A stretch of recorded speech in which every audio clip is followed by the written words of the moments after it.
네, 두 번째 시간은 스탁 이슈 시간입니다. 유지희 기자와 함께 이야기를 나눠보겠습니다. 어서 오세요. 네, 안녕하세요. 네, 다올금융그룹이 다올자산운용을 인수합병 시장에 M&A 시장에 매물로 내놨다는 소식이 알려졌었는데 그런데 이에 대해서 이번에 공식 부인을 했습니다. 이게 어떻게 된 건가요? 네, 맞습니다. 다올투자증권은 9일 공시를 통해 이 자회사인 다올자산운용의 매각설에 대해서 공식적으로 부인했습니다. 다올투자증권은 다올자산운용 매각 추직 보도와 관련해서 이 매각을 추진하고 있는 바가 없음을 알려드린다고 이야기했습니다. 네, 다올투자증권이 다올자산운용을 매각을 하지는 않았지만 지금 다른 자회사들은 매각 추진 중에 있는 거죠? 네, 그렇습니다. 이 다올투자증권이 매각을 추진하는 건 다올신용정보와 다올인베스트먼트, 또 태국의 현지 법인인 다올타일랜드입니다. 이 다올투자증권은 지난해 강원도 자산 유동화 기업 어음 사태로 이 부동산 프로젝트 파이낸싱 시장이 얼어붙자 이 자금난이 가속화됐었는데요. 유동성을 확보하기 위한 결정으로 보입니다. 네. 이 다올금융그룹은 이 다올투자증권이 보유한 다올신용정보의 지분을 100%를 일단 메이슨캐피탈과 리드캐피탈 매니지먼트에 매각하는 본계약을 체결하겠다고 밝혔습니다. 이 매각 금액은 130억 원이고요. 이 메이슨캐피탈과 리드캐피탈 매니지먼트가 50%씩 인수할 예정입니다. 또한 이 벤처캐피탈 자회사인 다올 인베스트먼트와 태국 법인 매각을 추진 중인데요. 이 다올투자증권은 이 다올 인베스트먼트 지분의 52%를 보유한 최대 주주입니다. 이 해당 지분의 전략 매각 예상 가격은 2천억 원입니다. 네. 또한 태국 법인인 다올 타일랜드의 지분 69.9%에 대한 매각도 추진을 하고 있습니다. 이 매각가는 1천억 원대를 희망하는 것으로 알려졌습니다. 네, 요즘에 금융권뿐만 아니라 다른 기업들도 이 유동성 확보에 사활을 걸고 있는 것 네, 같습니다. 맞습니다. 이 다올투자증권 역시 이야기를 들어보니 마찬가지인 것 같은데 그렇다면 지금 우발 채무 규모가 얼마나 될까요? 네, 일단 한국 신용평가에 따르면요. 이 다올투자증권의 우발 채무 규모는 지난해 3분기 말 기준 자기자본 대비 94.7% 수준인 6,578억 원으로 추정이 됩니다. 그중 부동산 PF 관련 약정은 5,541억 원으로 이 자본금 대비 79.7%의 비중을 차지하고 있습니다. 네, 상당히 높군요. 네, 맞습니다. 네. 또한 이 다올투자증권은 저축은행을 인수한 후에 이 사명을 변경하면서 이 종합금융그룹으로의 성장을 본격화하려고 했었지만요. 이 유동화 위기가 확대되면서 외연 확장의 우선순위를 낮추고 리스크 관리에 중점을 두는 것으로 보입니다.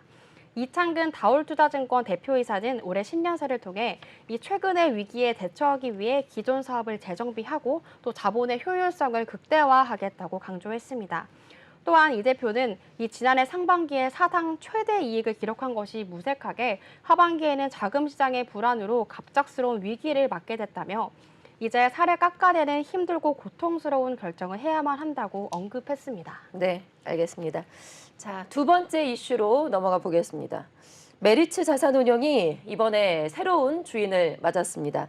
자, 유 기자, 강성부 대표가 이끄는 행동주의 펀드 운용사가 그 인수를 위한 주식 매매 계약을 체결했다고요?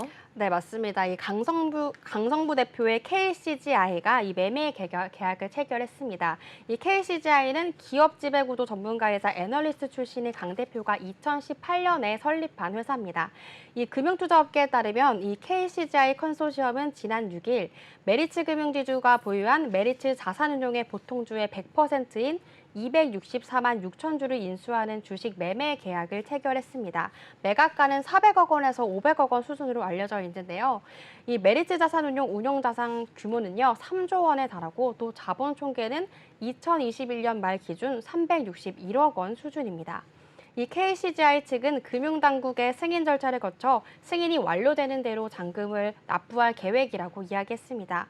또한 당사는 이 글로벌 상위 1%의 수익률을 기록한 우수한 글로벌 투자 전문가들을 보유하고 있다면서 이 당국의 대주주 승인 변경 이후 이 사명 공모와 함께 공개 채용도 진행할 예정이라고 이야기했습니다. 네, 강성부 펀드로 워낙 유명한 네. 강성부 대표가 이끄는 KCGI가 메리츠 자산운용의 새로운 주인으로 낙점이 네. 됐는데요. 자, KCGI는 사실 최근에 그 오스템 임플란트 지분 취득으로 좀 주목을 받기도 했어요. 네, 맞습니다. 이 KCGI는 최근 오스템 임플란트의 지분 5% 이상을 취득하면서 주목을 받았었는데요. KCGI는 한진칼 등의 지분을 인수해 이 기업들의 경영권 분쟁에 영향력을 행사하고 있습니다. 이 강성부 대표는 한국 기업의 지배 구조가 높은 상속세와 또 배당 소득세 부당 탓에 또 후진성을 벗어나지 못하고 있다면서 이 관련 대기업의 지분 투자를 지속해왔었습니다. 네. 자, 그렇다면 메리츠 자산운용의 이번에 매각 추진 배경은 어떻게 될까요? 네, 메리츠 자산운용의 매각 추진 배경엔요. 지난해 6월 당시 대표를 맡고 있던 존리 전 대표가 이 차명투자 의혹으로 금융감독원의 조사를 받으면서 논란을 네, 그랬었죠. 겪었습니다. 네, 네. 맞습니다. 이 대중들에게는 가치투자 전도사로 굉장히 유명하게 알려졌던 존리 대표가 이 차명투자 의혹으로 지난해 6월에 또 대표직에서 물러나기도 했었는데요. 이 금융투자업계에서는요, 당시 존리 대표의 그 불명예 퇴진으로 인해 메리츠 자산운용의 신뢰도가 타격을 입자 이 그룹 차원에서 매각을 추진한 것으로 봤습니다. 네, 알겠습니다. 자, 이어서 세 번째 이슈 살펴보겠습니다. 자, 작년에 이어서 올해도 IPO 기업 공개 시장에 찬바람이 불 것으로 보입니다. 자, 유 기자, 컬리의 상장 철회 결정에 이어서 지금 K뱅크의 상장 일정도 불투명해졌다고요.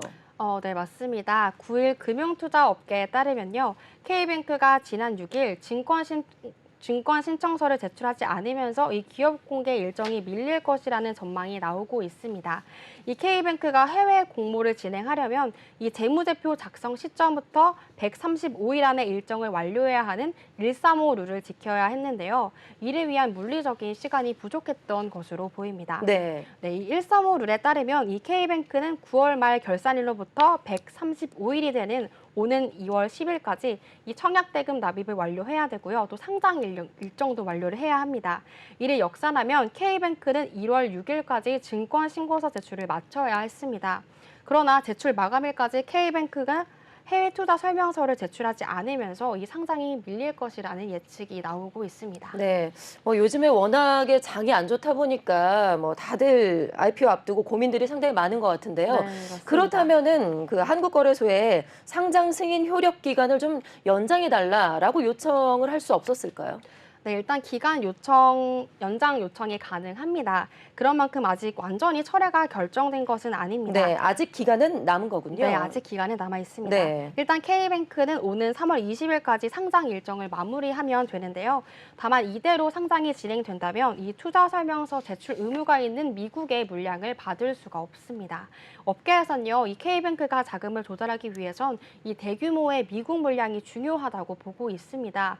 이 K뱅크는 NH투자증권과 JP모건, 또 시티그룹 글로벌마켓증권 등 이 외국계 증권사를 상장 주관사로 선정을 한 상태입니다. 네. 이 K뱅크가 해외 투자자 유치를 위해 외국계 증권사를 공동 주관사로 선정했음을 알 수 있는 대목입니다. 네, 참 오도 가도 못하는 상황, 네. 진퇴양난에 빠져 있는 그런 상황인 것 같은데 K뱅크 이렇게 상장 일정에 잡음이 생기면서 장외 시장에서 주가도 많이 떨어졌다고 하더라고요. 네, 맞습니다. 네. 이 K뱅크의 상장 일정에 잡음이 생기면서 장외 시장에선 이미 주가가 곤두박질 치고 있습니다.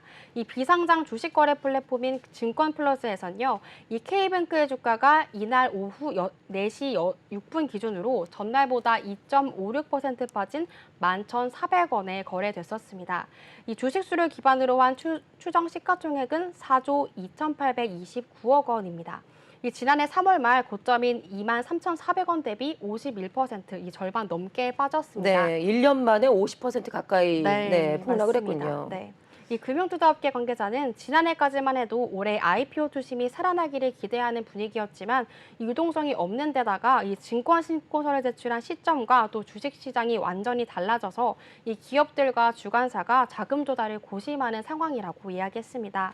박종선 유진투자증권 연구원은 올해 예상 공모액은 7조 5천억 원에서 10조 원이라면서 지난해 공모 처리한 기업 중 일부가 1분기에 상장을 추진할 것으로 예상되지만 이 대여급 IPO 기업은 상반기보다 하반기에 추진할 것이라고 내다봤습니다. 네, 일단은 지금보다는 하반기까지 장을 네. 좀 지켜볼 것이다라는 얘기들이 많은데 네. K뱅크가 이렇게 IPO를 성공하지 못하면서 지금 최대 주주인 BC카드도 막대한 손실을 볼 수밖에 없는 그런 상황인 것 같습니다. 네, 그렇습니다. 이 K뱅크의 최대 주주인 BC카드의 손실 가능성을 고려해야 하는데요.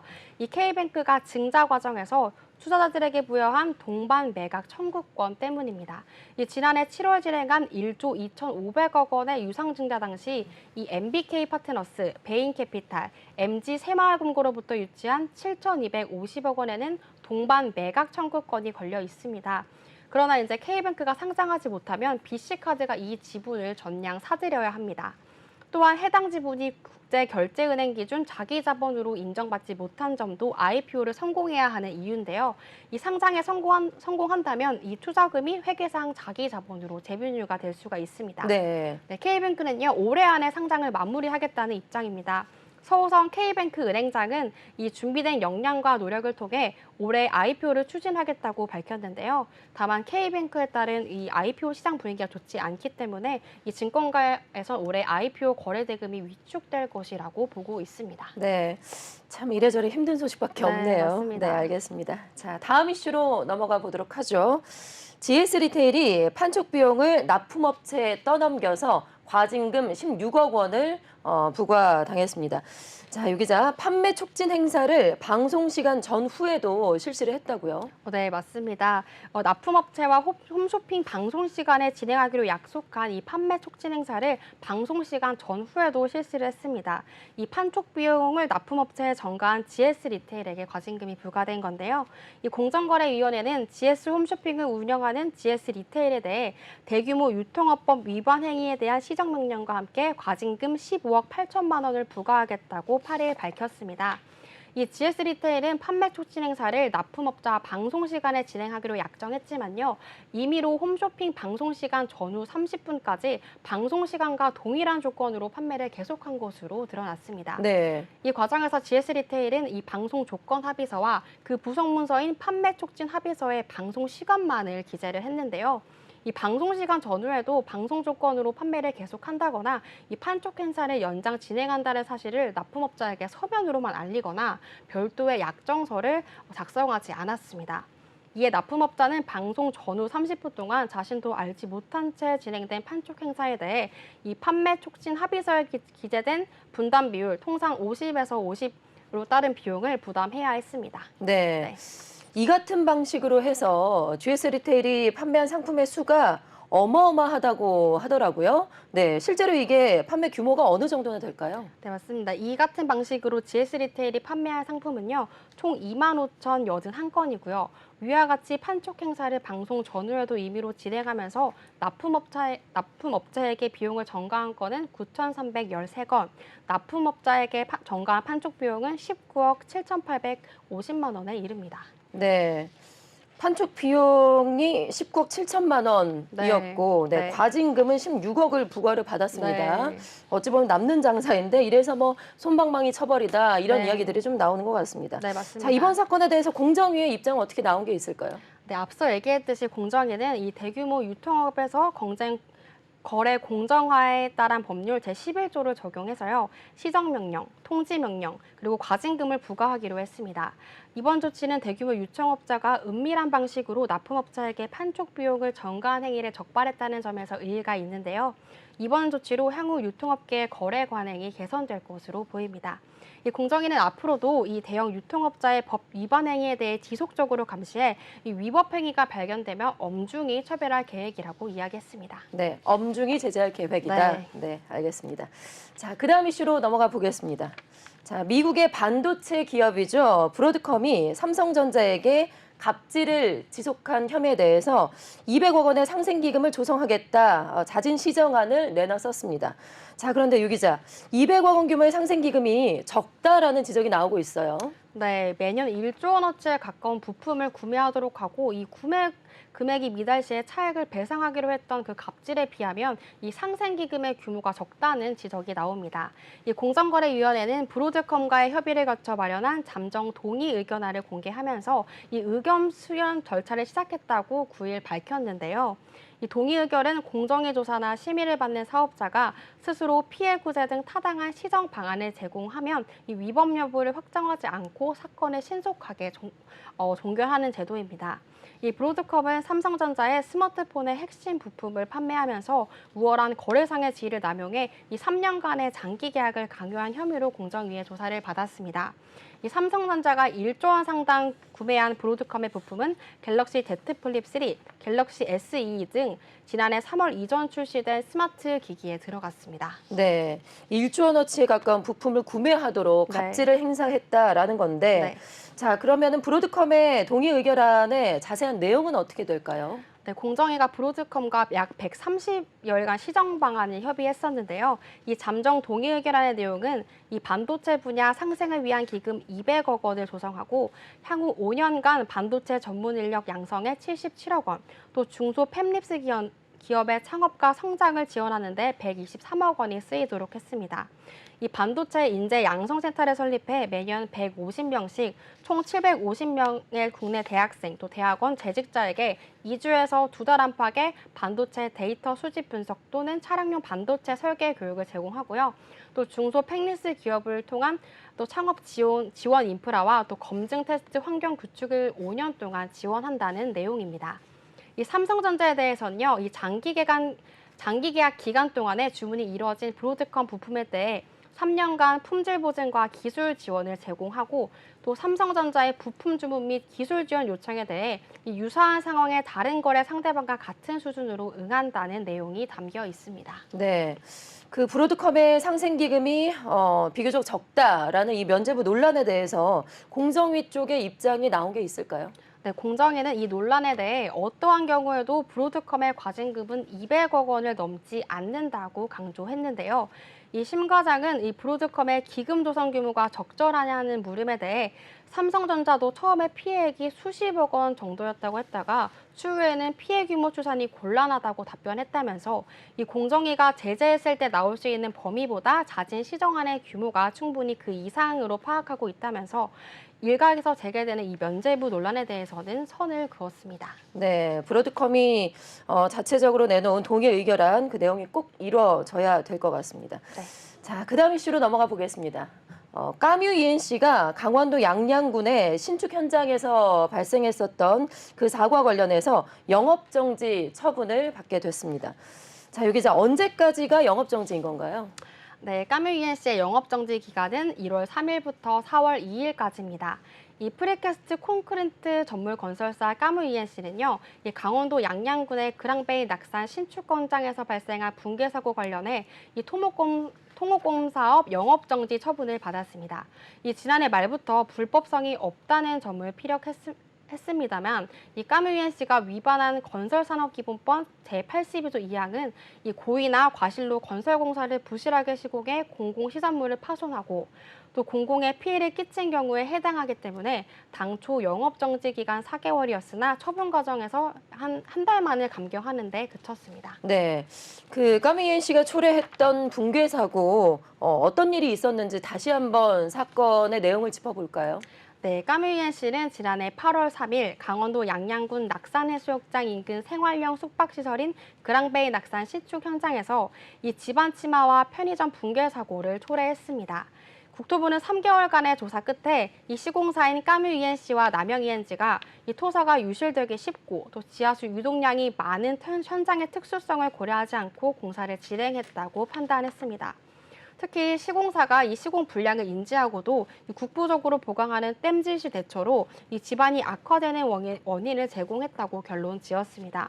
이 그랑베이 사업비는 까뮤 ENC의 민간 건축 수주 잔고 중 두 번째로 큰 484억 원입니다. 네. 이 수주 비중으로 따지면 12%를 차지합니다. 이 까뮤 ENC는 지난해 5월 시행사 시티온으로부터 이 사업을 수주했습니다. 사업 수탁은 우리 자산신탁이 맡았습니다. 이 최초 계약 금액은 513억 원으로 당시 까뮤이엔씨의 매출 대비 31.8%에 달하는 대규모 수주로 기록됐습니다. 이 그랑베이는 양양군 낙산해수욕장 일대에 들어서는 지하 6층부터 지상 20층 규모로 8가지 타입 총 436실의 규모의 대규모 호텔입니다. 네, 결과적으로 까뮤 ENC가 붕괴 사고로 인해서 4월 2일까지 영업정지 처분을 받게 된 건데, 자, 영업정지 공시가 나가면 아무래도 주가에 영향을 받을 수밖에 없을 것 같아요. 네. 이후로 지금 주가가 하락세라고요. 네, 맞습니다. 이번 공시로 인해 이 코스피 상장사인 까뮤이엔씨의 주가는 영업정지 공시 후 다음날 계산가 7.33% 내린 1,960원으로 시작해서요. 17.97% 하락한 1,735원까지 하락했었습니다. 이번 영업정지 결정은 까뮤이엔씨의 추가 수주에도 악재로 작용을 했는데요. 이 4월 2일까지 주요 고객사인 대형 건설사가 발주하는 신규 사업에 참여할 수가 없기 때문입니다. 네. 이 토목건축공사업은 까뮤이엔씨가 거둔 지난해 매출의 총 86.7%를 차지합니다. 현재 까뮤이엔씨는 3일부터 5거래 연속 내림세를 면치 못했는데요. 영업정지 금액은 최근 매출액 대비 86.7%에 해당하는 1,418억 7,300만 원입니다. 오늘 까뮤이엔씨의 주가는 전일 대비 0.27% 내린 1,835원입니다. 네, 오늘도 하락을 했군요. 네, 맞습니다. 알겠습니다. 네, 스타기쇼 오늘 유지희 기자와 함께했습니다. 오늘 말씀 잘 들었습니다. 고맙습니다.